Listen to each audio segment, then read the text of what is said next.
Assalamualaikum warahmatullahi wabarakatuh.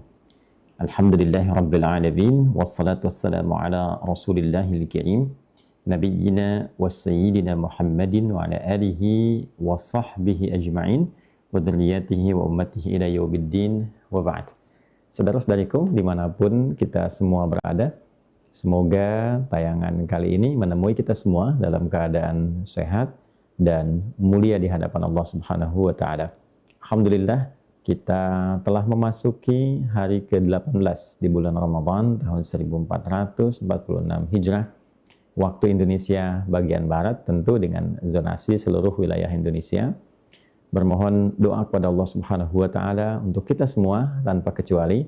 Semoga Allah berkenan menerima seluruh rangkaian ibadah yang kita tunaikan, dan semoga Allah berkenan mengabulkan doa-doa terbaik yang kita panjatkan, insya Allah.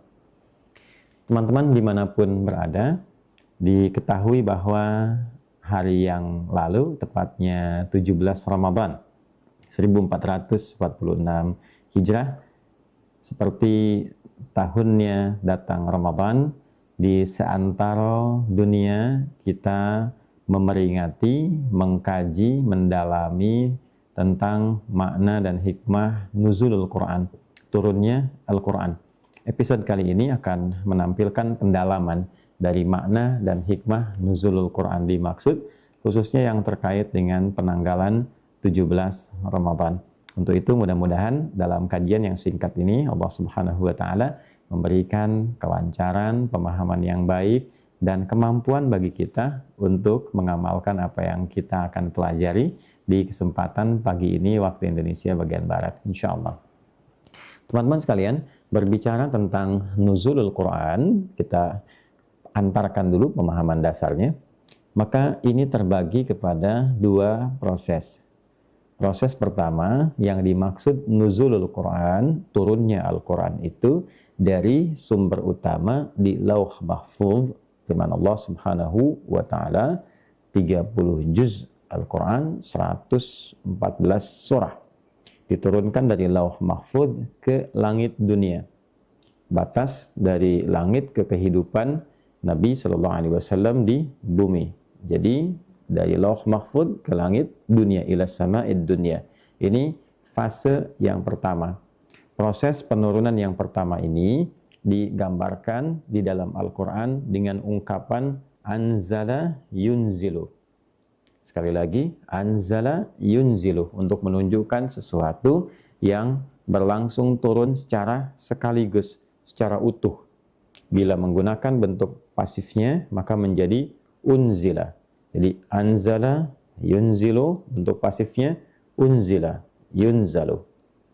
Kemudian, ada juga yang dimaksud dengan nuzul Al-Quran, diturunkannya ayat-ayat Al-Quran secara bertahap, menjawab segala macam kebutuhan yang membimbing dakwah Nabi Muhammad SAW, mulai dari fase Mekah sebelum hijrah ataupun juga pasca beliau hijrah dari Mekah ke Yathrib yang kelak bernama Al-Madinah Al-Munawwarah. Dalam periode ini kurang lebih berlangsung selama 23 tahun. Kurang lebih berlangsung selama 23 tahun. Maka ungkapan pada turun yang kedua ini digunakan kata nazzala. Nazzala yunazzilu, untuk menunjukkan sesuatu yang turun secara bertahap, yang berlangsung secara berproses, menjawab isu-isu, menjawab berbagai macam pertanyaan, dan juga sekaligus bimbingan pada dakwah Nabi Muhammad SAW dalam rangka mengarahkan, mencerahkan, dan membimbing umat pada kehidupan yang berkemajuan. Nah, ini ada dua fase. Jadi yang pertama dari Lauh Mahfuz turun ke langit dunia menggunakan kata anzala yunzilu, maka diturunkan secara sekaligus dalam proses yang menggetarkan seluruh alam langit, diinfokkan kepada seluruh bagian malaikat, dan mengandung kemuliaan yang sangat tinggi. Maka yang kedua, prosesnya dari langit dunia diturunkan bimbingan secara bertahap kepada Nabi SAW sesuai kebutuhan dakwah, yang kelak itu menjadi kurikulum kehidupan, yang kemudian utuh diturunkan 30 juz selama beliau bertugas, yang dengan itu pula kemudian diriwayatkan baik secara lisan, dihafalkan di dada-dada insan orang beriman, dan saat yang bersamaan dikuatkan juga kemudian di era-era berikutnya dalam bentuk kodifikasi tulisan, sehingga terjaga Al-Quran ini utuh baik secara tulisan di mushaf, bentuk mushaf yang sering kita baca ini, ataupun juga dalam dada insan beriman berupa hafalan. Ini keunggulan Al-Quran yang mutlak dijaga oleh Allah Subhanahu wa Ta'ala, dan ini tidak ditemukan dalam kitab-kitab manapun. Jadi satu-satunya kitab suci di muka bumi ini yang terjaga baik itu dari segi hafalannya, bacaannya, pun demikian tulisannya yang saling menguatkan penjagaannya kecuali Al-Quran. Ini yang dimaksud di dalam Al-Quran, firman Allah di surah ke-15 Al-Hijr di ayat ke-9. Inna nahnu nazzalna al-Quran wa inna nazzalna dzikra wa inna lahu lahafidhun. Kita ulangi penegasannya. Inna nahnu nazzalna dzikra wa inna lahu lahafidhun. Sungguh akulah dengan segala keagunganku yang telah menurunkan Al-Quran ya sebagai pengingat untuk berkehidupan, sebagai pedoman berkehidupan, dan dengan itulah kemudian aku pun menjaga itu semua. Nah, di antara penjagaan yang dimaksudkan itu adalah penjagaan dengan proses hafalan yang juga diiringi dengan proses tulisan. Jadi teman-teman, kalau ada orang yang lupa, dia lihat mushaf. Kalau ada cetakan yang keliru, dibenarkan dengan hafalan. Nah, terkait dengan 17 Ramadan, maka para ulama memberikan gambaran yang dimaksud dengan nuzulul Quran di 17 Ramadan itu kembali pada tahap yang pertama. Inilah yang dimaksud dengan turunnya Al-Quran secara sekaligus dari Lauh Mahfudz ke langit dunia, yang memberikan satu kesan sangat istimewa, sangat penting, saking pentingnya diviralkan di alam langit, bergetar seluruhnya, dan diturunkan dalam semua keadaan yang istimewa. Jadi saat turunnya istimewa, harinya istimewa, malamnya istimewa, bulannya istimewa, dan segala yang berlangsung dengannya istimewa. Sampai turun kepada Nabi pun melalui malaikatnya, malaikat jadi istimewa. Nabi yang terpilih pun Nabi yang istimewa, Sayyidul Anbiya wal Mursalin. Jadi kalau kita kemudian gali penggunaan kata, saya sebutkan di awal, anzala, yunzilu, inilah yang kemudian ditampilkan dalam Al-Quran di surah kedua Al-Baqarah saat berbicara tentang keistimewaan puasa di ayat 185, kita temukan Allah Subhanahu wa Ta'ala menyampaikan tentang keistimewaan turunnya Al-Quran di bulan Ramadan. Allah berfirman, Syahru Ramadhan alladhi unzila fihil Quran. Syahru Ramadhan alladhi unzila fihil Quran. Perhatikan, kata yang ditampilkan di ayat ini, tadi saya berikan pengantar di awal, bukan nazzala, tapi anzala. Dalam bentuk pasifnya unzila. Syahru Ramadhan. Di bulan Ramadan, yang istimewa, yang kita menunaikan puasa itu, kapan Ramadan menjadi istimewa? Mengapa menjadi istimewa? Salah satunya adalah unzila fihil Quran, diturunkan di bulan itu Al-Quran. Nah, karena menggunakan kata turunan dari anzala dalam bentuk pasif, unzila, dengan maksud penekanan tentang keistimewaannya. Ya, jadi tidak disebutkan dalam bentuk aktif, tapi dalam bentuk pasif untuk menekankan keistimewaan turunnya Al-Quran ini. Nanti kita akan lihat apa yang istimewa di balik penurunan ini. Maknanya bagaimana, hikmahnya seperti apa. Tapi saya ingin tekankan sekali lagi, ketika menggunakan kata anzala, yunzilu, di sini unzila, ini menunjukkan proses yang pertama. Turun dari Lauh Mahfudz ke langit dunia. Inilah waktunya yang berlangsung di malam hari dalam satu bagian Ramadan yang disebut dengan malam Al-Qadar. Ya, di Al-Quran surah ke-97 kita temukan dengan namanya surah Al-Qadar. Inna anzalnahu fi Lailatul Qadar. Ya, kita temukan katanya anzala. Inna anzalnahu fi Lailatul Qadar. Wa ma adraka ma Lailatul Qadar? Lailatul Qadri khairum min alfi syahr. Ya, jadi di antara keutamaan ketika Al-Qur'an itu diturunkan, saking dahsyatnya, saking mulianya, itu satu waktunya sama dengan lebih dari 1000 bulan. Jadi kalau kita ibadah di waktu itu bersamaan dengan waktunya, itu memiliki satu keistimewaan pahala yang berlipat lebih dari 1000 bulan. Ada yang menghitung kalau kurang lebih 80 tahun, Ya, maka orang kalau baca Quran pada saat itu pahalanya lebih dari 80 tahun dia baca Quran. Selama 80 tahun dia baca terus ya, kurang lebih. Ya, kemudian kalau dia sholat, sholatnya pun punya nilai yang sangat luar biasa. Kemudian tanazzalul malaikah waruhu fiha biidzni rabbihim min kulli amr. Para malaikat turun dan turun ya, memohon kepada Allah kebaikan-kebaikan dan menyertai orang-orang yang menunaikan ibadah di saat itu. Itu saking mulianya Al-Qur'an. Ya, malaikat pun ikut meramaikan zikir, ikut meramaikan nilai-nilai kebaikan untuk menyambut kemuliaan turunnya Al-Qur'an. Ini menunjukkan bahwa ada yang dahsyat dalam Al-Qur'an itu. Sampai kalau kita lihat di pembuka surah ke-44 Ad-Dukhan misalnya ya, di mushaf halaman 496 sebelah kiri teman-teman, ayat yang ketiga, inna anzalnahu fi lailatin mubarakah ya inna kunna mundzirin.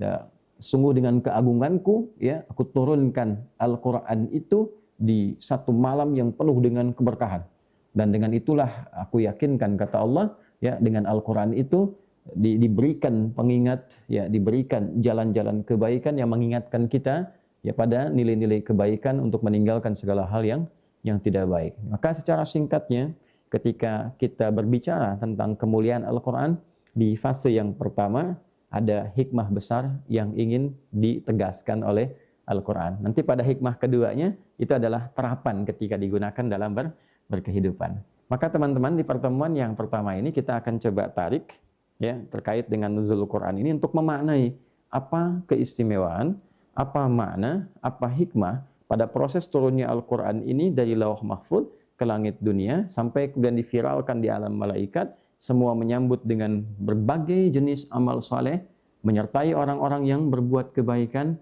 dan di saat yang sama diberkahi waktunya dengan penuh kemuliaan. Untuk menegaskan apa semua kemuliaan ini? Apa fungsinya? Maka kembali ke Al-Quran surah kedua Al-Baqarah di ayat 185, kita teruskan bacaannya. Syahrul Ramadan alladzi unzila fihi al-Quran hudan linnas wa bayyinatin minal huda wal furqan. Maka tujuan diturunkannya Al-Quran ini secara utuh sejak mulai ke langit dunia, tujuan pokoknya untuk mendeklarasikan kepada seluruh umat manusia hudan linnas, bahwa Quran itu berisi petunjuk berkehidupan untuk manusia. Isi semua surah dalam Al-Quran itu adalah kurikulum hidup bagi manusia, pedoman berkehidupan, pencerah bagi seluruh kehidupan manusia, yang dengan itu bila ia mampu mengeluarkan petunjuk-petunjuk itu yang terdapat di dalam Al-Quran, dari Al-Fatihah sampai dengan An-Nas, 114 surah, 30 juz, maka isinya sebagai panduan kehidupan yang mengantarkan kita pada kehidupan yang cerah, yang berkemajuan dan memudahkan segala urusan kita. Wa bayyinatin minal huda wal furqan, memberikan penjelas bagaimana kita mesti melangkah untuk membedakan ini yang baik, ini yang tidak baik. Ini yang bermanfaat, ini yang tidak bermanfaat. Ini yang soleh, ini yang salah. Jadi dengan membedakan dan memiliki kemampuan untuk membedakan itu disebut dengan furqan, maka jalan hidup kita lebih terang, lebih cerah. Ya, jadi kalau kita ingin jadikan kehidupan kita lebih terang, dijelaskan dalam Al-Quran. Ini, kau gunakan fungsi lisanmu begini yang baik, yang tak baik jauhi. Kau gunakan fungsi pandanganmu begini, ini pandangan yang baik begini, yang tak baik begini, sampai ke ujung kaki. Bila mampu kita keluarkan ayatnya, mampu kita keluarkan kurikulum yang menuntun cara kita beraktivitas dalam kehidupan, maka ini yang dimaksudkan yukhrijan nas minadh dhulumati ilan nur, mengeluarkan manusia kepada nilai-nilai yang lebih terang, dari dunia gelap kepada dunia terang, dari sesuatu yang enggak bermanfaat kepada sesuatu yang lebih melahirkan kemaslahatan. Nah, ini gambaran yang pertama yang disebutkan, diisyaratkan di dalam Al-Quran, bahkan dengan tegas disampaikan, Quran adalah kurikulum kehidupan. Jadi ketika kita berinteraksi dengan Al-Quran, teman-teman, 30 juz ini, ya, Al-Fatihah sampai An-Nas, esensi yang menjadikan Quran ini turun bukan sekedar untuk dibaca. Jadi membaca itu adalah gerbang yang mengantarkan kita untuk mengetahui dan memahami isi bacaan. Ya, jadi kita belajar baca itu kan untuk tahu isinya apa, kan? Maknanya apa, petunjuknya apa yang ada di dalamnya. Maka Al-Quran pun demikian. Ya, hanya menariknya karena ini istimewa, firman Allah yang sangat luar biasa, yang terjaga, Maka setiap interaksi kita, walaupun dengan bacaan semata dengan Al-Quran, itu sudah melahirkan apresiasi tinggi di sisi Allah yang disebut dengan pahala itu. Nabi menegaskan akan pentingnya bacaan terhadap Al-Quran ini dari nilai pahalanya saja. Man qara'a harfan min kitabillah falahu asyru hasanat atau kama qala Rasulullah sallallahu alaihi wasallam. Siapapun yang mampu membaca Al-Quran, maka setiap hurufnya itu bernilai 10 kebaikan. Walam aqul alif lam mim harfun, walakin alifun harfun, lamun harfun, nun, mimun harfun, walikulli harfin asyru hasanat. Tapi alifnya satu huruf, lamnya satu huruf, mimnya satu huruf, dan setiap hurufnya itu melahirkan 10 kebaikan. Itu baru baca. Nah, tapi nggak sampai di situ.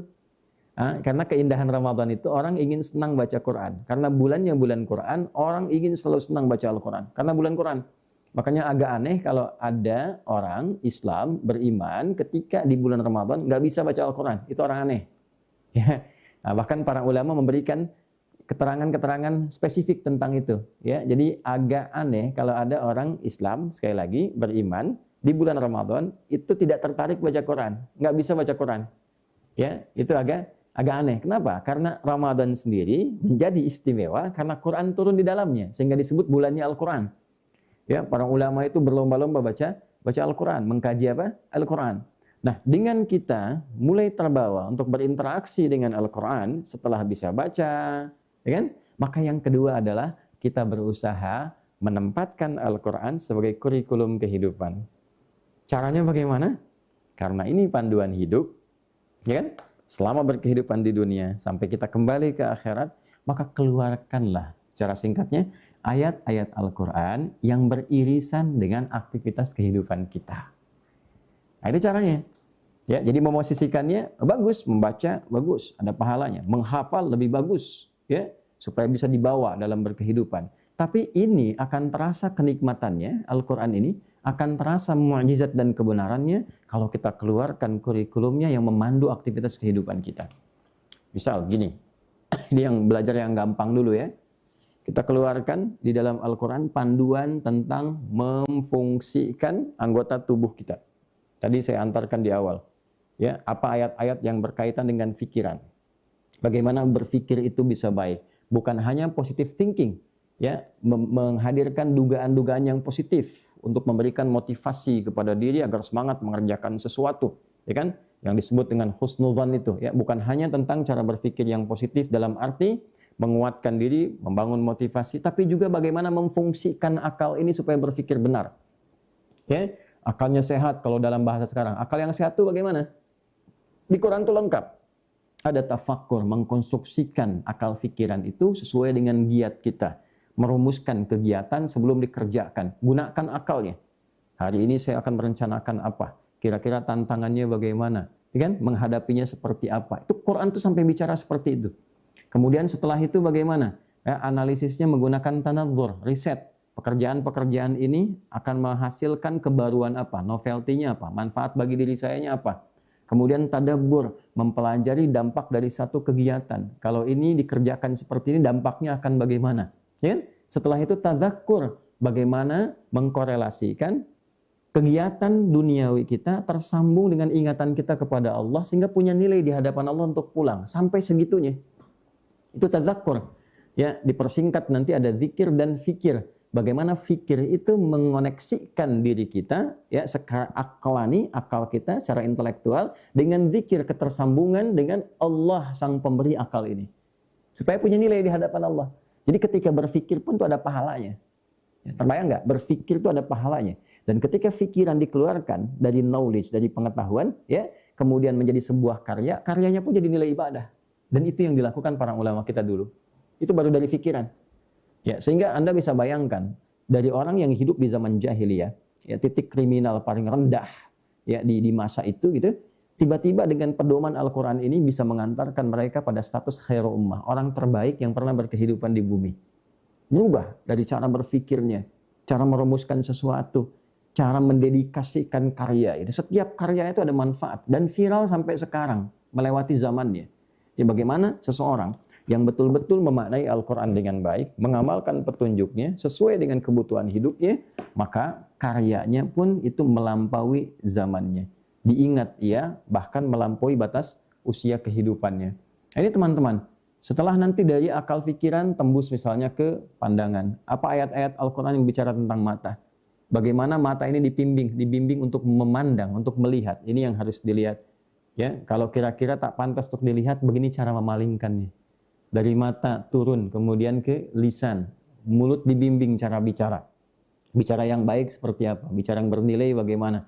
Ya, ke samping, ke telinga. Bagaimana cara mendengar yang baik sampai ke ujung kaki. Anda bayangkan, itu dari aspek menampilkan perilaku kita menjadi karakter kinerja. Jadi di sini ada karakter intelektual, ini karakter kinerja, kinerja fisikal namanya. Al-Quran. Dari tubuh kita dulu, ya. Setelah itu bagaimana cara berpakaian? Dibimbing juga walibasut taqwa dzalika khair. Ini kalau saya rinci ayat-ayatnya cukup luar biasa. Ya, terukur sekali, terukur dan presisi dari ujung kepala sampai ujung kaki lalu sampai ke pakaian. Ya, dan itu indah sekali. Apa perbedaan pakaian laki-laki dengan pakaian perempuan? Kenapa kemudian datang syariat hijab untuk perempuan? Apa hikmahnya menggunakan hijab itu? Ya, itu sampai dijelaskan oleh Allah, itu dijelaskan. Ya, kamu diberikan kesempatan berhijab ini supaya tujuannya begini, begini, begini. Saya punya keyakinan mendalam ketika seorang muslimah, seorang perempuan muslimah dan dia beriman memahami ayat hijab dengan izin Allah Subhanahu wa taala, dengan izin Allah, saya punya keyakinan yang sangat kuat, tidak akan pernah ditinggalkan jilbab itu.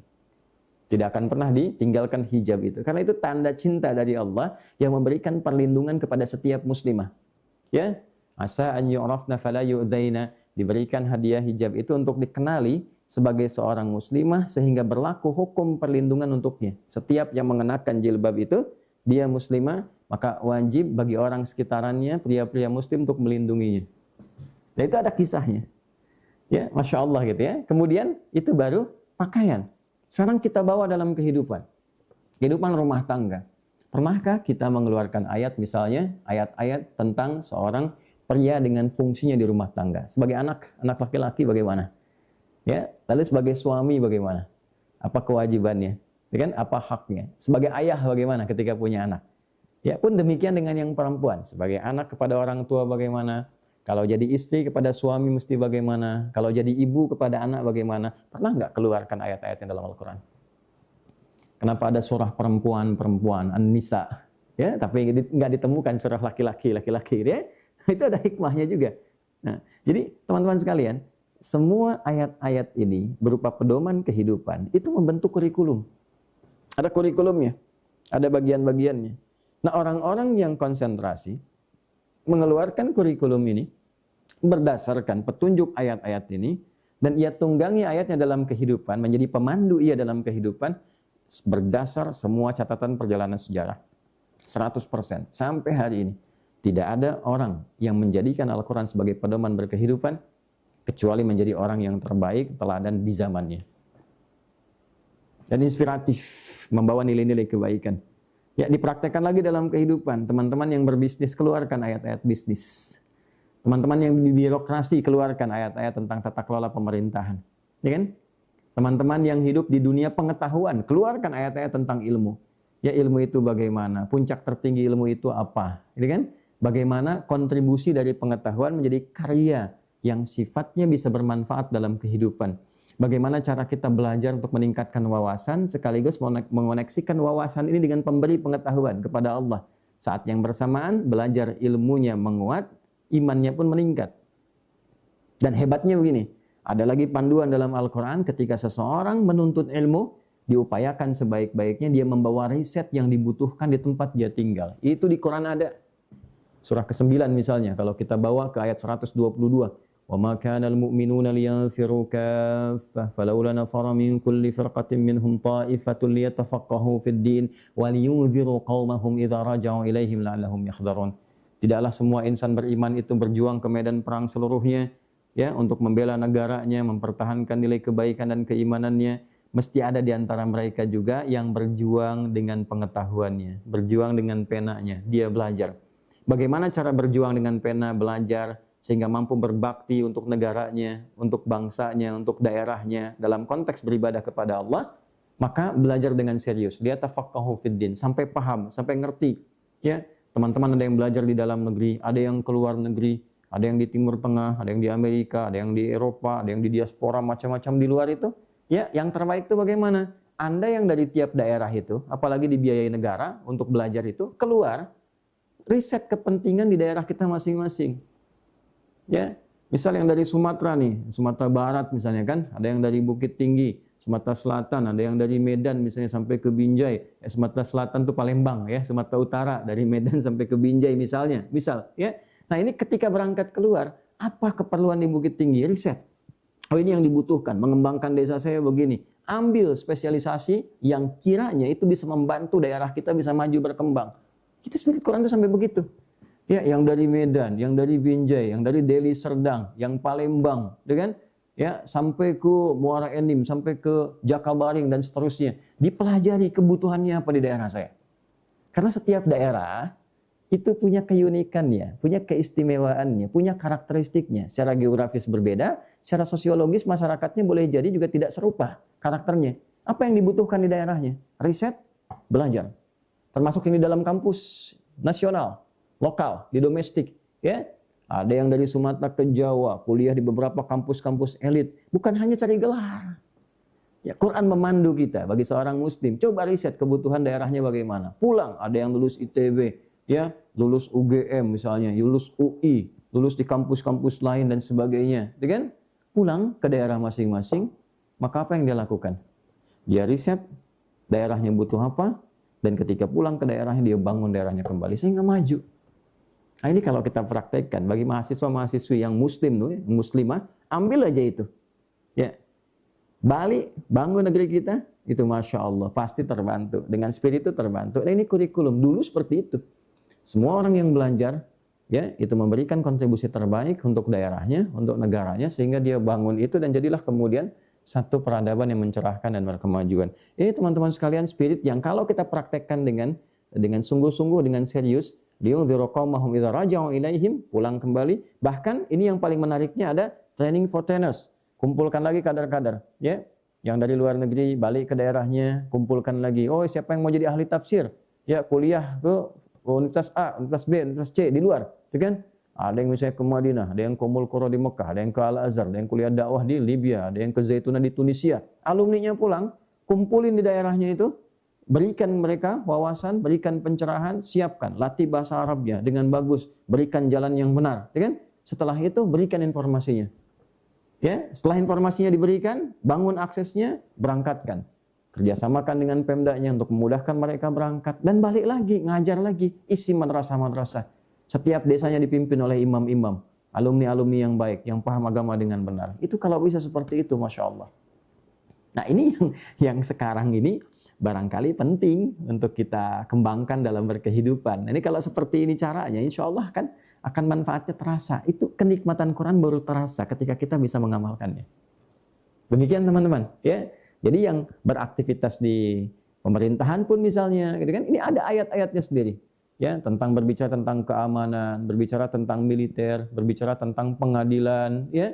Bahkan kalau kita mau merinci dengan lebih baik tentang praktikalnya, implementasi ayat-ayat ini dalam konteks berkehidupan, tinggal kita lihat bagaimana hadis-hadis Nabi sallallahu alaihi wasallam membimbing kita semua. Untuk itu, saya sering katakan dalam beberapa kitab-kitab hadis yang bisa kita akses sampai sekarang dan itu bisa dibuktikan juga. Ya, ini sangat menarik di Islam ini.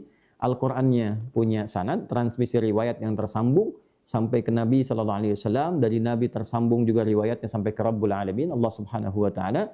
Dalam hadis pun saking ketatnya penelitian informasi itu, bagaimana taunya itu berita yang disampaikan Nabi, itu pun ada jalur periwayatnya yang bisa kita akses. Setiap orangnya bisa diketahui dari si fulan hidup atau tidak, ya di era kapan dia hidup, bagaimana perilakunya, itu sampai buku-bukunya pun ya itu dikodifikasikan, ditulis oleh para ulama untuk menjelaskan kepada kita demi menjaga kemurnian sumber ajaran agama ini. Maka di antara mereka ada orang yang sangat serius mengumpulkan hadis Nabi, di antaranya Al-Imam Al-Bukhari, Muhammad bin Ismail bin Ibrahim, ya, bin Al-Mughirah bin Al-Bardizbah, tinggal di Kecamatan Ju'fa, Kabupaten Bukhara, Provinsi Khorasan, negaranya Uzbekistan sekarang, dikenal dengan Imam Al-Bukhari. Maka beliau mencoba merumuskan ini ayat-ayat Quran secara tematik yang dipadukan keterangannya lewat hadis-hadis Nabi Muhammad sallallahu alaihi wasallam. Maka dikolektifkan ayat-ayat ini dengan hadis-hadis itu dalam bentuk tema-tema kehidupan. Disebut kitab jami' namanya. Ya, kitab jami', tema-tema umum tentang kehidupan. Maka dibuat 97 topik. Ya, 97 topik, diberi nama setiap topiknya terkait kebutuhan hidup kita dalam praktek yang pernah dicontohkan oleh Nabi sallallahu alaihi wasallam. Al-Jami' As-Sahih Al-Mukhtasar Al-Musnad min umuri Rasulillah sallallahu alaihi wasallam wa sunanihi wa ayyamihi. Ini kitab petunjuk tentang berkehidupan, isinya kurikulum hidup, 97 topik. Saya telah teliti validitasnya, tersambung sampai ke Nabi, disebutkan orang-orangnya, si fulan, si fulan, si fulan, si fulan. Dari masa beliau hidup, dia terima dari siapa, dari siapa, dari siapa, dilacak sampai kepada Nabi sallallahu alaihi wasallam. Ini berisi petunjuk dari perkara-perkara yang pernah diajarkan Nabi yang mampu diakses oleh Imam Al-Bukhari melalui jalur tadi dan kehidupan hariannya. 97 topik. Kitab Bad'ul Wahyi, topik pertama tentang legitimasi kenabian. Ya, supaya kita mengerti yang bicara ini Nabi. Dari mana taunya Nabi, dijelaskan tanda-tandanya. Ya, ada hadis-hadisnya, ada ayat, ada hadisnya. Kitabul Iman. Setelah itu kita yakin bagaimana cara menguatkan keyakinan, menjaga supaya tidak turun, tidak lemah imannya, dinaikkan dan dijaga supaya tidak turun bagaimana. Maka kita temukan hadis-hadisnya. Ini ayatnya, ini hadisnya. Ada subtopik, ada ayat, ada hadis. Kitabul Ilmi. Topik yang ketiga, bagaimana cara belajar dengan benar. Cara menghadirkan pengetahuan, itu ayatnya dibuat topik dulu, subtopik, ayatnya, hadisnya. Ya, setiap subtopiknya itu ada. Sampai ke waktu belajar yang efektif itu kapan? Ya, belajar bagi perempuan itu bagaimana? Dan Anda silahkan cek orang-orang yang mengamalkan petunjuk ayat-ayat ini dan bagaimana Nabi memberikan bimbingan mengimplementasikan ayat ini dalam kehidupan di bidang pengetahuan. Tidak Anda temukan kecuali orang itu jadi begawan pengetahuan di eranya. Silahkan dicek. Orang-orang yang dikenang dalam sejarah sebagai ulama-ulama hebat, begawan pengetahuan, punya karya yang gemilang, berkontribusi pada peradaban, rata-rata mereka dari sejak dini sudah mengenal Al-Quran dan menghafalkannya. Dan terinspirasi dari ayat-ayat itu untuk menemukan kebaruan-kebaruan. Silahkan Anda cek. Ya, Al-Ghazali, Al-Farabi, Al-Kindi, Al-Khawarizmi, Al-Battani, ya, dan sebagainya, itu orang-orang ini adalah orang-orang luar biasa yang rata-rata mereka dari kecil sudah hafal Quran. Ya, nah ini hal-hal yang bisa kita temukan saat puasa misalnya sekarang. Ya, ada di topik ke-30, Kitabus Shaum, topik ke-30 dipecah lagi menjadi 69 subtopik. 69 subtopik itu ada ayatnya, ada hadisnya, ada ayatnya, ada hadisnya, sampai 121 hadis kita akan temukan insya Allah dalam Sahih Al-Bukhari. Ya, jadi bisa dibayangkan teman-teman sekalian, ini panduannya runtut sekali. Jadi cara kita berinteraksi dengan Al-Quran, cara kita berinteraksi dengan hadis, perspektifnya mesti dirubah sekarang. Ya, jadi bukan hanya menempatkan Al-Quran sebagai kitab bacaan. Yang lebih tragis lagi kalau cuma disimpan, ya, mahjura, ya, disimpan aja, jadi koleksi, ya, jadi hiasan yang jarang dibaca, jarang diakses. Kita rubah cara berpikirnya, kita rubah perspektifnya. Ini kurikulum hidup. Mulai sekarang, profesinya apa? Keluarkan. Ya, saya profesinya hakim, saya polisi, saya tentara, saya diplomat, ya, saya di anggota dewan. Turunkan supaya mengerti itu. Ayatnya apa? Ya, hadisnya apa yang membimbing itu? Kalau susah, kitabnya banyak sekarang. Buku-buku para ulama, gampang sekali membukanya. Yang di bisnis, kita butuh tijarah, kan? Ya, pembahasan tema tentang bisnis keluarkan. Ada ayat-ayatnya, ada hadisnya, bagaimana bisnis yang berkah, bagaimana cara meraihnya, zikirnya apa, implementasinya bagaimana, kalau menghadapi tantangan dalam dunia bisnis seperti apa, ya kan? Mulai tantangan yang tidak wajar, ya, kadang-kadang ada yang persaingan tidak sehat, dan ingin menghancurkan, ya, seperti apa mengelolanya supaya hal itu menjadi baik, bagaimana mengelola diri supaya tidak iri dengan penghasilan orang lain, paham tentang bab rizki, itu ada semua, runtut. Ya. Nah, nanti di pemerintahan misalnya ada di Sahih Muslim itu Kitabul Imarah, tata kelola pemerintahan, dipecah lagi. Ya, sampai kalau kita lihat di Kitabul Imarah itu ada bimbingan hadis-hadis tentang penanganan korupsi kalau kita sekarang, tugas KPK lah ya. Kalau kita lihat itu ada, ya, motivasi orang itu melakukan korupsi itu apa? Bagaimana orang itu tidak terjebak dalam dunia korupsi? Apa hukum orang nyogok dengan disogok, gitu kan? Ya, bagaimana menghindari sikap-sikap demikian, membentuk karakter menjadi integritas secara moral yang baik, bagaimana, itu ada semua itu. Ya, makanya jarang kita temukan kisah orang-orang dulu yang benar mengamalkan isi Quran itu terjebak dalam dunia kriminal, itu sangat jarang sekali. Ya, Nah, demikian teman-teman sekalian memposisikan nuzul Al-Quran bukan hanya sekedar kita memperingati secara formalitas, ya, mengenang kembali Al-Quran pernah diturunkan, dijaga sampai sekarang, itu sudah selesai, hatam semua. Hatam informasi itu. Yang belum hatam itu bagaimana mengkonstruksikan semua kurikulum itu menjadi panduan kehidupan yang kita amalkan. Baru terasa Quran ini menjadi mukjizat ketika kita bisa mengamalkan itu. Yang sesungguhnya. Ya, baru dibaca pun terasa mukjizatnya, dihafalkan pun terasa mukjizatnya, tapi baru terasa kenikmatannya ketika diamalkan isinya. Nah, inilah teman-teman bagian yang pertama tentang nuzul Al-Quran itu ketika kita sebutkan 17 Ramadan waktu turunnya Al-Quran dengan peristiwa Anzala, maka nanti bimbingan Anzala ini pada bagian keduanya, saya tidak akan pecah menjadi episode yang kedua, pada hari ini saya tuntaskan dengan singkat. Maka ketika ini diturunkan dari langit dunia ke Nabi Muhammad SAW, ya, melalui diantaranya malaikat Jibril alaihissalam, maka beliau ketika ditunjuk oleh Allah untuk menurunkan Al-Quran pada Nabi Muhammad SAW, naik status menjadi para pemimpin malaikat, namanya Ruhul Amin, ya kan? Naik status tuh. Jadi diturunkan di satu malam, malamnya jadi yang terbaik, diturunkan di hari Jumat, Jumatnya jadi Sayyidul Ayyam, diturunkan satu bulan, bulannya diberkahi, Ramadan, diturunkan lewat malaikat, malaikat yang naik status jadi Sayyidul Malaikat, diberikan kepada seorang nabi yang mulia, nabinya naik status jadi istimewa. Diturunkan di Mekah, Mekahnya Mukarramah, diturunkan di Yathrib jadi Madinah Munawwarah. Bayang ya?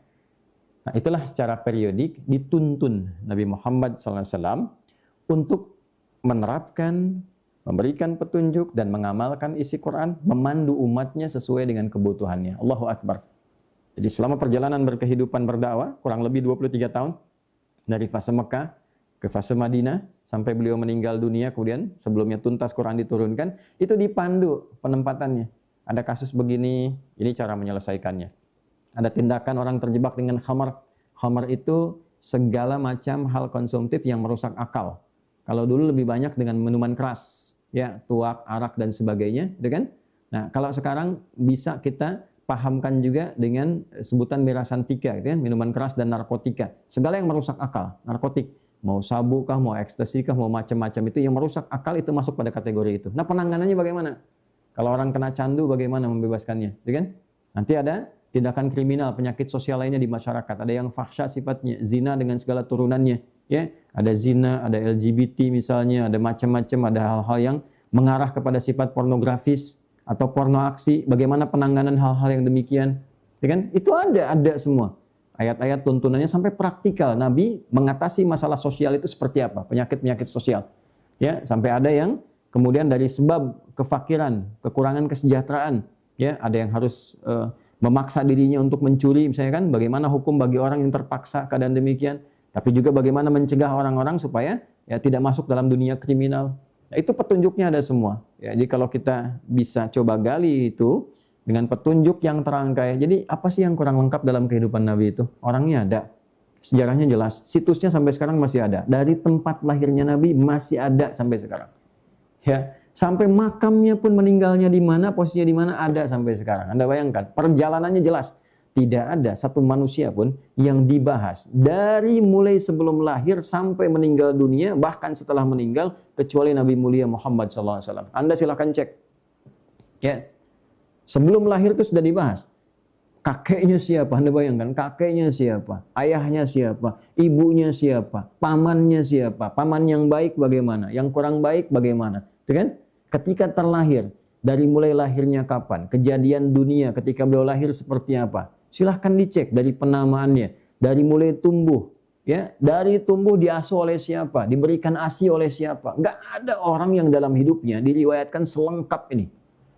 Ditulis oleh banyak pihak, diriwayatkan secara lengkap. Tidak ada yang seperti ini. Ini menunjukkan ini bukan manusia biasa. Ini Nabi, ini Rasul. Nabi, Rasul. Karena sifat manusia akan punya fitrah kemanusiaan. Dia ditulis dengan nilai-nilai kemanusiaan. Ya, tapi ketika Nabi, ketika Rasul, maka Allah yang menggerakkan lingkar sekitar kehidupannya untuk mendokumentasikan perjalanan kenabian dan kerasulannya, untuk menguatkan bahwa inilah seorang utusan, bukan manusia biasa. Dan hebatnya, setiap bagian dari paragraf kehidupan beliau itu, alinea perjalanan dakwahnya itu, terangkum, tertuliskan, terdokumentasikan secara sempurna dan melewati masa-masa kehidupan beliau. Sampai sekarang orang bisa menulis dan bisa mengakses runtutan-runtutan itu secara sejarah. Ya, si fulan yang hidup bersamanya siapa, sosoknya siapa, orangnya bagaimana. Anda bisa bayangkan, bisa nggak kita sekarang dapatkan sosok seorang hidup, bisa dikenali sahabatnya siapa saja di sekitarannya, aktivitasnya bagaimana, bagaimana perubahan karakternya ketika sebelum dan setelah berteman dengan Nabi, ya kan? Belajar dengan Nabi, mulai mengenal Allah, beribadah, itu semua lengkap teman-teman. Jadi kalau dengan semua keterangan itu, ya kita kemudian komparasikan, coba komparasikan. Misalnya untuk orang Islam ya, untuk meyakinkan keislamannya, kebenaran keislamannya, coba dikaji lagi. Tahu dari mana kalau Al-Quran ini benar firman Allah? Kaji. Ada nggak yang seperti Al-Quran? Ya, bisa nggak dituliskan satu buku misalnya di muka bumi ini yang bisa dihafal sampai titik komanya? Ya, sampai titik komanya, hafalan sempurna dengan bahasa aslinya, bahasa asalnya yang tidak berubah dalam setiap perkembangan zamannya. Ya, dan yang paling luar biasa yang menghafal ini bukan hanya yang bisa melihat. Yang orang sebut tak melihat pun, yang buta pun bisa menghafalkannya. Bukan hanya orang dewasa, anak kecil yang belum balik itu bisa hafal Al-Quran. Orang dewasa sampai yang sepuh bisa hafal Al-Quran dan terjaga. Adakah yang seperti ini? Kalau baru dihafal, lihat isinya. Ada nggak manusia yang bisa bikin seperti ini? Dari mulai isinya, informasinya, nilai-nilai isyarat-isyarat ilmiah yang terdapat di dalamnya. Setelah itu cek nabinya. Ada nggak sosok nabinya? Siapa orangnya? Di mana lahir? Bagaimana biografinya? Ya, seperti apa lingkungan sekitarnya? Dan apa pembuktian yang sesungguhnya bahwa dia itu benar-benar nabi? Pernah mengajar umat, bagaimana umatnya? Berubah atau tidak? Seperti apa keadaannya? Itu demi Allah saya katakan, kalau kita bisa sudah seperti ini, lo komparasikan. Itu semakin menguatkan keyakinan kita tentang kebenaran Islam. Tapi tidak cukup dengan yakin saja. Untuk merasakan kenikmatan dari keyakinan itu, perlu mengamalkan inti ajarannya. Ini hakikat nuzulul Quran. Jadi nuzulul Quran seharusnya mengembalikan kita menjadi manusia Qurani. Manusia Quran yang berjalan, yang berusaha mengamalkan isi Quran sesuai kemampuan kita masing-masing. Tidak harus ada tuntutan untuk menghafalkan seluruhnya, tidak. Kecuali bagi para hufadz, hamalatul Quran, yang ingin menjaga Al-Quran masuk dalam lingkaran itu. Ya kan? Tapi bagi kita setidaknya umat Islam, pekerjaannya apa? Keluarkan ayatnya, dalami itu sesuai dengan profesi masing-masing dan coba amalkan dalam kehidupan. Dengan itu kita akan merasakan kenikmatan nilai-nilai Quran dan keindahan Quran dan merasakan mukjizat yang sesungguhnya. Rasakan bedanya, bedakan rasanya dan pasti akan terasa bedanya. Subhanakallahumma rabbana wa bihamdika asyhadu an la ilaha illa anta nastaghfiruka wa natubu ilaik. Allahumma ja'alna min ahli al-Quran waj'alil Qur'ana sahiban lana fid dunya wa nuran lana fil qubur wa syafi'an lana fil akhirati ya arhamar rahimin. Teman-teman, terima kasih atas perhatiannya. Sekaligus juga kita berduka di saat-saat ini karena kemarin bertepatan dengan 17 Ramadan 1446 Hijrah telah wafat berpulang pada Allah Subhanahu wa taala seorang alim ahli hadis dari Mesir, beliau Syekh Abu Ishaq Al-Khuwaini, di antara tokoh yang kini di era sekarang menguasai bidang hadis khususnya, dan kita bermohon pada Allah Subhanahu wa taala semoga dilimpahkan rahmat kepada beliau, diterangi kuburnya, dan semoga dari karya-karya yang dihasilkan bisa juga menghadirkan ulama-ulama yang meneruskan perjuangan beliau untuk menjaga, menebarkan, dan memberikan contoh teladan melalui kehidupan Nabi SAW lewat hadis-hadis beliau yang mulia. Terima kasih atas perhatiannya. Adi Hidayat. Assalamualaikum warahmatullahi wabarakatuh.